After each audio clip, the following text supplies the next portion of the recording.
नमस्कार। आज है तारीख 5 मई, दिन सोमवार। आप सुन रहे हैं बीबीसी हिंदी का न्यूज पॉडकास्ट दिन भर पूरा दिन पूरी खबर। मेरा नाम है मानसी दास और मैं हूं दिलनवाज पाशा। जम्मू कश्मीर में चिनाब नदी पर बने बगलिहार बांध के फाटक बंद किए गए। पाकिस्तान के लिए ये बांध क्यों है महत्वपूर्ण, जानेंगे। पाकिस्तान को हमेशा इस बात की चिंता रही है कि इन परियोजनाओं से पाकिस्तान की तरफ आने वाले पानी का प्रवाह कम हो जाएगा।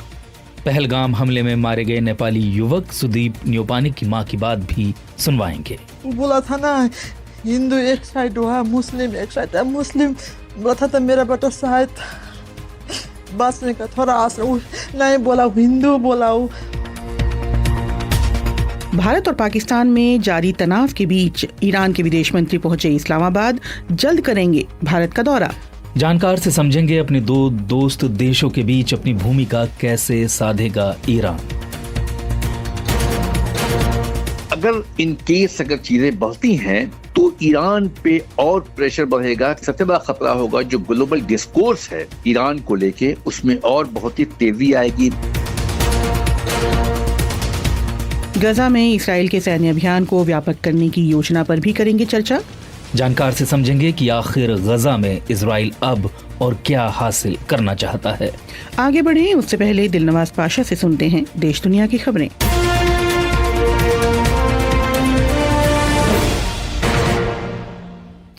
पाकिस्तान की सेना ने कहा है कि उसने एक और मिसाइल अभ्यास किया है। ये हाल के दिनों में पाकिस्तान का दूसरा मिसाइल अभ्यास है। पाकिस्तान सेना की तरफ से जारी वीडियो में सतह से सतह पर मार करने वाली मिसाइल का लॉन्च दिख रहा है।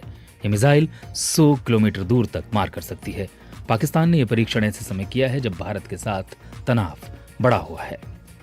ब्रिटेन में आज यूरोप में द्वितीय विश्व युद्ध की समाप्ति के 80वीं वर्षगांठ पर स्मरण कार्यक्रमों की शुरुआत हुई है। इस मौके पर लंदन के सेंट्रल इलाके में एक भव्य सैन्य परेड निकाली जा रही है, जिसमें नेटो, यूक्रेन और कॉमनवेल्थ देशों की सेनाएं शामिल हैं।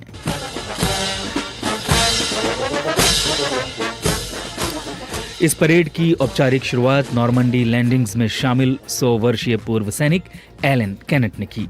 गैरिसन सर्जेंट एंड्रयू स्टॉक्स ने एलन कैनेट से परेड शुरू करने की अनुमति लेते हुए कहा, Thank you and your generation for securing our freedom. आपका और आपकी पीढ़ी के लोगों का शुक्रिया जिन्होंने 80 साल पहले हमारी आज़ादी सुनिश्चित की। क्या मुझे परेड शुरू करने की अनुमति है? और इसके जवाब में एलन कैनेट ने कहा, जी जरूर। कार्यक्रम को किंग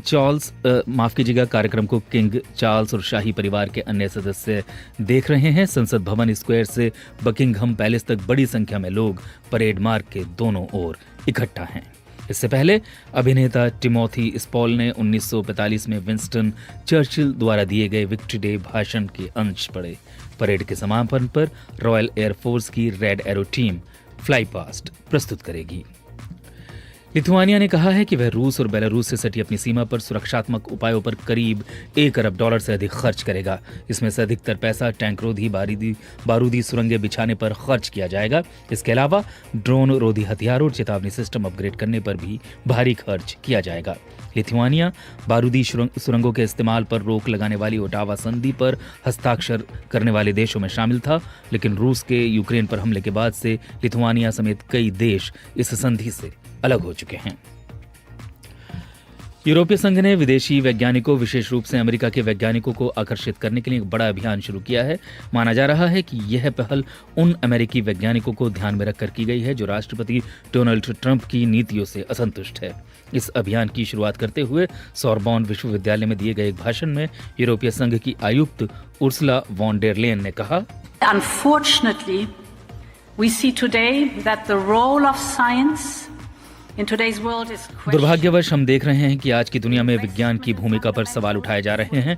बुनियादी स्वतंत्रता और खुली रिसर्च में निवेश पर भी सवाल उठ रहे हैं। यह एक बहुत बड़ी भूल है। मेरा मानना है कि यहाँ यूरोप में विज्ञान ही हमारे भविष्य की कुंजी है। और बांग्लादेश के एक शीर्ष अधिकारी ने कहा है कि हाल के महीनों में पड़ोसी म्यांमार से हिंसा से बचकर भागकर बांग्लादेश आ रहे रोहिंग्या मुसलमानों की तादाद में इजाफा हुआ है।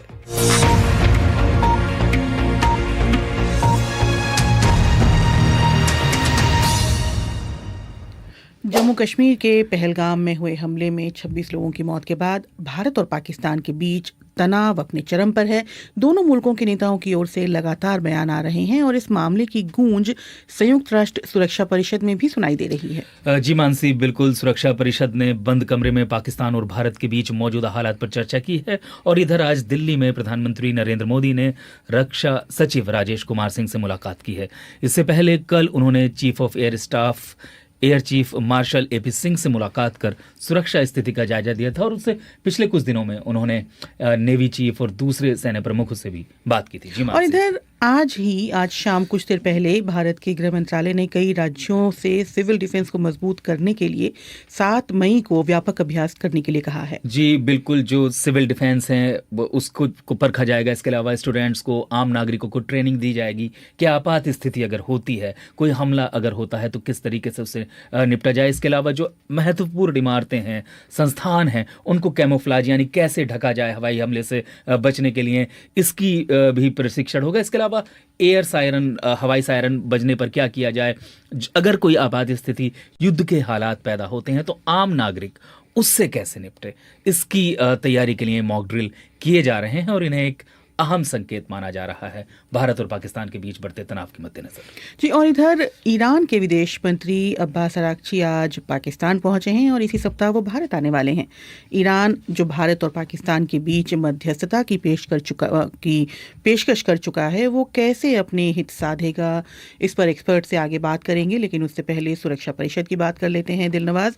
दरअसल पाकिस्तान के विदेश मंत्री इसहाक डार ने संयुक्त राष्ट्र में पाकिस्तान के स्थायी प्रतिनिधि जो हैं राजदूत असीम इफ्तिखार, उन्हें कहा था कि सुरक्षा परिषद की एक बैठक बुलाई जाए और उसके बाद जो ये बैठक हो रही है वो क्लोज डोर है, यानी अभी उसके बारे में जानकारी नहीं मिली है कि बैठक में क्या चर्चा हुई। जी बिल्कुल, 22 अप्रैल को जम्मू कश्मीर के पहलगाम में एक बड़ा हमला हुआ था, 26 लोग इसमें मारे गए थे और इसके बाद से ही भारत और पाकिस्तान दोनों देशों के बीच तनाव बड़ा हुआ है। जो रिश्ते हैं दोनों देशों के अपने सबसे खराब दौर से गुजर रहे हैं।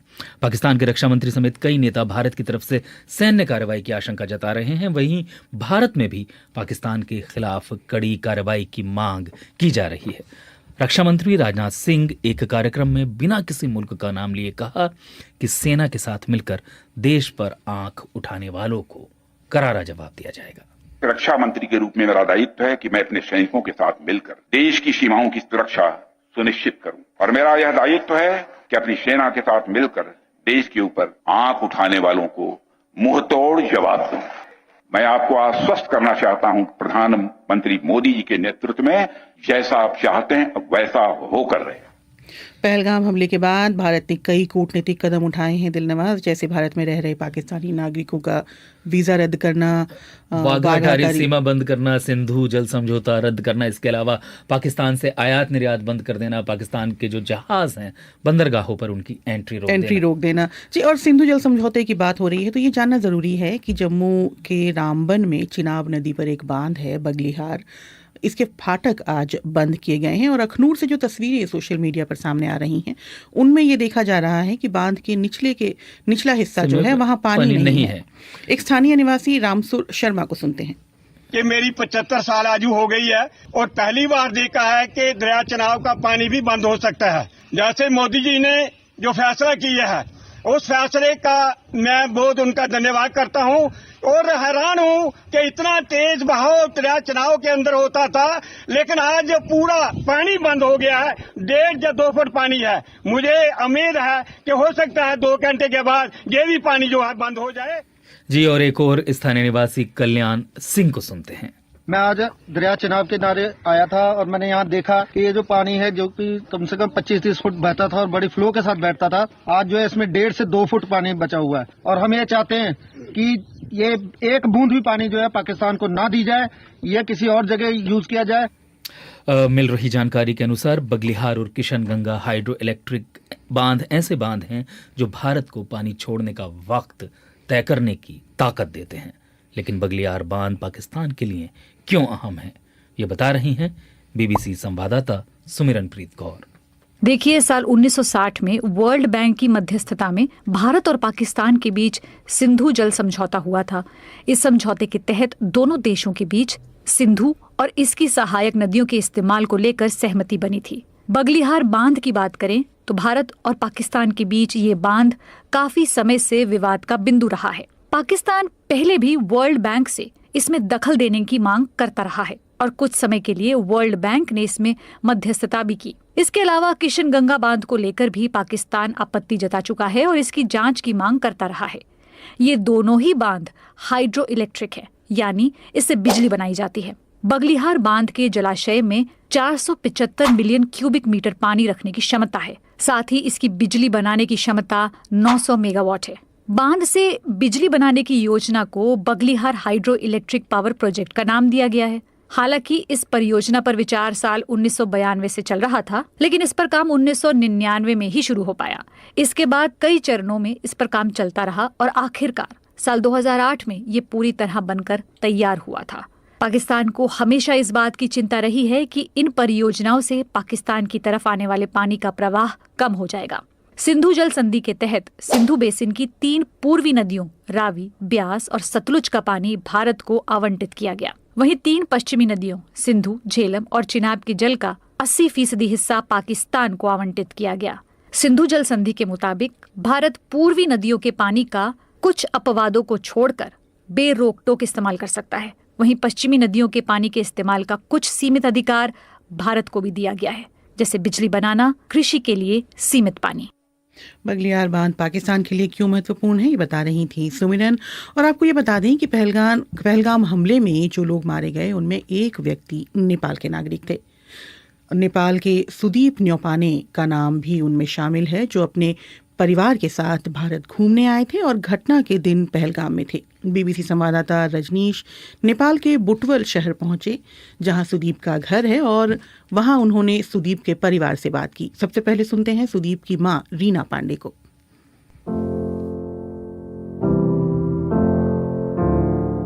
हम तो घूमने के लिए गया था ना भैया, हम मरने के लिए तो नहीं गया था। हंसते खेलते हम क्यों मारा, क्या दोष है मेरा बेटे का। एउटा टूरिस्ट को तो वो सम्मान करना चाहा था ना, मारने के लिए तो नहीं ना। मेरे बहुत दर्द हो गया, बहुत ज़्यादा क्षति हो गया, मेरा बेटा हो गया। हिंदी बोल के उसे छाती में गोली मार दिया। हिंदू वो बोला था ना, हिंदू एक साइड हुआ, मुस्लिम एक साइड है। मुस्लिम बोला था तो मेरा बेटा शायद बचने का थोड़ा आस नहीं बोला, हिंदू बोला। वो बोल रहे थे कि मैं नेपाली हूँ। हाँ बोला था मैं नेपाली हूँ, मैं हिंदू हूँ, हमें घूमने के लिए आया हूँ, हम कुछ गलती नहीं किया, वो बार बार बोला था। रजनीश को वहाँ सुदीप की बहन सुषमा काफले भी मिली, उनसे भी रजनीश ने बात की। हम तो बहुत अच्छे थे, मेरा भाई मुझे बहुत प्यार करता था। हमारा और कोई नहीं, हम सिर्फ 3 हैं हमारे फैमिली में, और वो भी एक भाई मारा गया। मेरा भाई हिंदू होने की वजह से उन लोगों ने मार दिया। हम तो अल्लाह बोल के झुक गए, पर मेरा भाई नहीं झुका। वो छाती पर गोली खाई, उसे 2 गोली लगी थी। उसने बोला मैं हिंदू, उसे मार दिया। 2 देशों के झगड़े की वजह से मेरा बेगुनाह भाई मारा गया। बहुत गलत किया उन लोगों ने।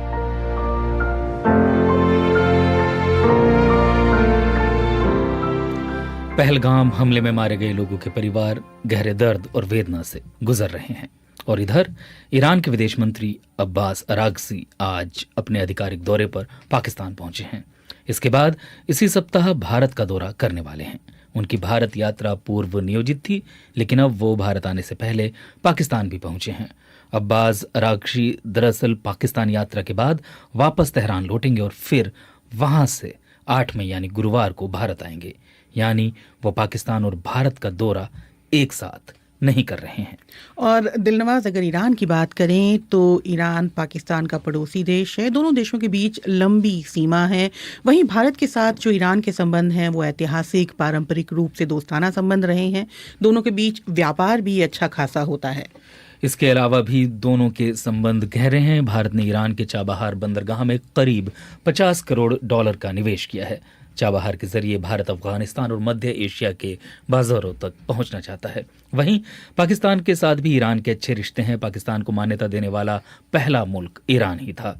ईरान उसे एक दोस्त की तरह देखता है। ऐसे में ईरान के सामने कश्मकश ये है कि भारत और पाकिस्तान के बीच मौजूदा तनाव के अगर और बढ़ता है तो वो अपनी भूमिका को कैसे साधेगा।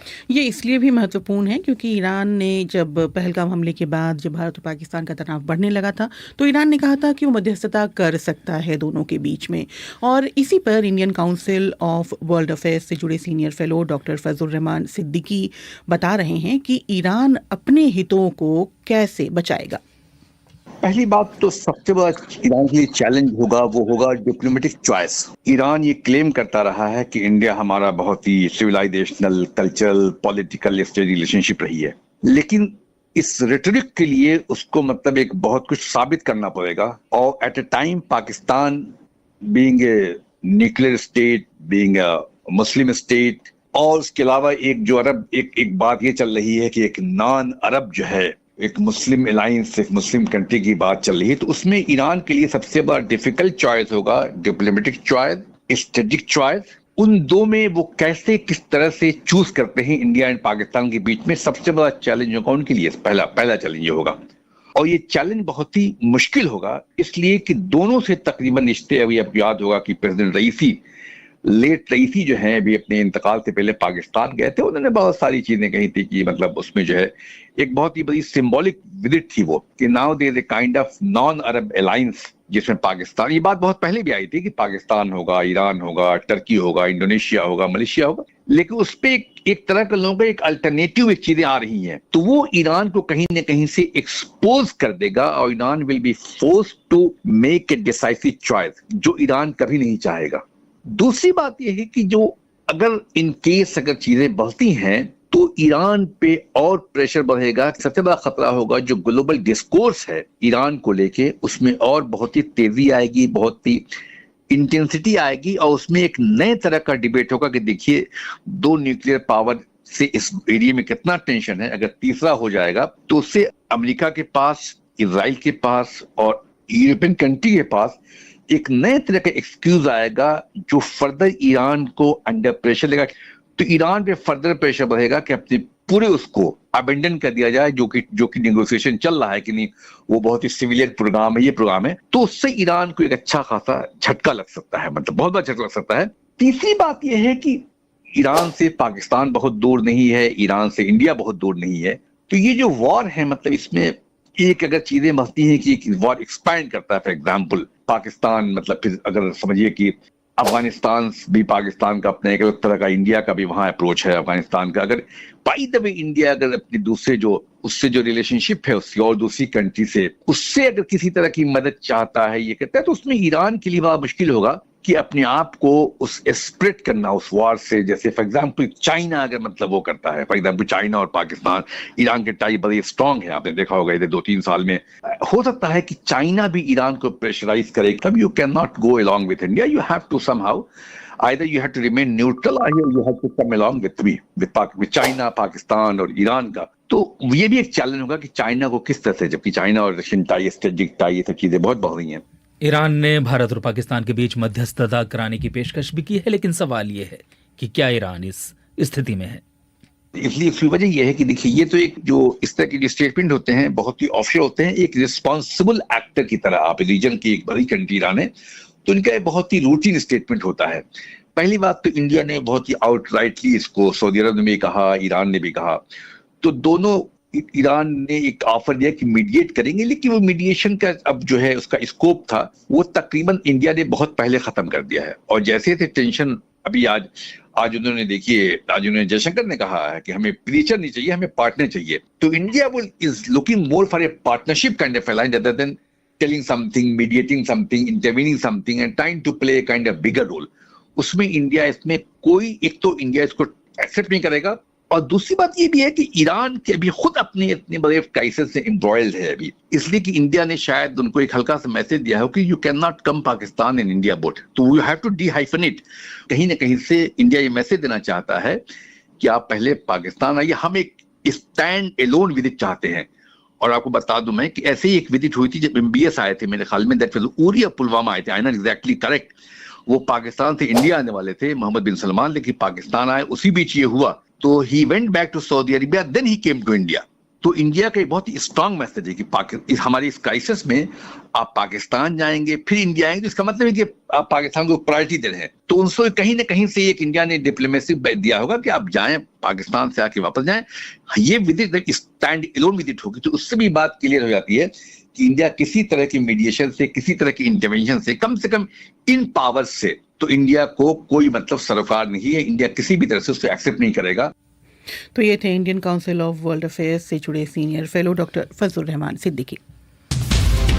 दिन की बड़ी खबर, चाहे भारत में हो या दुनिया में कहीं और, जो हुआ केवल वही नहीं, ऐसा क्यों हुआ जानिए वो भी। खबर के आगे क्या है, खबर की परतों के बीच क्या छिपा है, पहले समझें फिर समझाएं। BBC हिंदी का न्यूज पॉडकास्ट, दिन भर, पूरा दिन, पूरी खबर। हमारी खबरों को पढ़ें bbchindi.com पर। आप हमें व्हाट्सएप, इंस्टा और यूट्यूब पर भी फॉलो कर सकते हैं। कार्यक्रम में आगे बढ़ते हैं। इजराइल की सुरक्षा कैबिनेट ने गजा में सैन्य अभियान को व्यापक करने की एक योजना को आधिकारिक रूप से मंजूरी दे दी है। इजरायली सेना से जुड़े सूत्रों के हवाले से जानकारी सामने आ रही है। उसके अनुसार बताया जा रहा है कि इस योजना के तहत इजरायली सेना गजा के इलाकों पर कब्जा करेगी। बेरूत में BBC मध्य पूर्व संवाददाता ह्यूगो बशेगा मौजूद हैं। उनका कहना है कि इजराइल की सुरक्षा कैबिनेट ने सैन्य अभियान को व्यापक करने और गजा पर नियंत्रण की योजना को मंजूरी दी है। उनका ये कहना है कि इजराइल गजा के इलाके पर अपना नियंत्रण रखना चाहता है और इजराइल की इस योजना में गजा के लोगों को दक्षिण की तरफ धकेलना भी शामिल होगा। जी बिल्कुल। सुरक्षा परिषद जी, ये बैठक ऐसे समय हुई है जब इजरायली सेना ने जो है कई हजारों रिजर्व सैनिकों को वापस ड्यूटी पर बुलाया है और उसका ये कहना है कि ये कदम हमास पर बचे हुए इजरायली बंधकों को रिहा करने के लिए, दबाव बनाने के लिए उसने कदम उठाया है। और इसी महीने अमेरिकी राष्ट्रपति डोनाल्ड ट्रंप मध्य पूर्व का दौरा करने वाले हैं। माना जा रहा है कि इजराइल की ये योजना ट्रंप के दौरे के बाद ही लागू होगी। इस बीच यूरोपीय संघ ने इजराइल से अधिकतम संयम बरतने की अपील की है और कहा है कि उसे खदशा है कि इस योजना से गजा में और अधिक लोग मारे जा सकते हैं। वहीं गजा में हमास संचालित सिविल डिफेंस एजेंसी ने बताया है कि बीती रात से इजरायली हवाई हमलों में कम से कम 19 लोग मारे गए हैं और 3 अपार्टमेंट पर हुए हमले में 15 लोग मारे गए। इनमें अधिकतर महिलाएं और बच्चे हैं। इजराइल के गजा में अपने सैन्य अभियान का विस्तार करने की जो घोषणा हुई उसके बाद यमन के हूती लड़ाकों ने इजराइल पर हवाई हमले किए हैं और अधिक हमले करने की चेतावनी दी है। रविवार को हूती लड़ाकों की दागी हुई एक मिसाइल तेल अवीव के बेन गुरियन एयरपोर्ट के बाहरी छोर पर गिरी थी और इस घटना के बाद एक वीडियो बयान जारी किया जिसमें हूती लड़ाकों के जो प्रवक्ता थे याह्या शरी, उन्होंने कहा कि दूसरी एयरलाइनें जो हैं वो यहाँ से बच कर निकलें।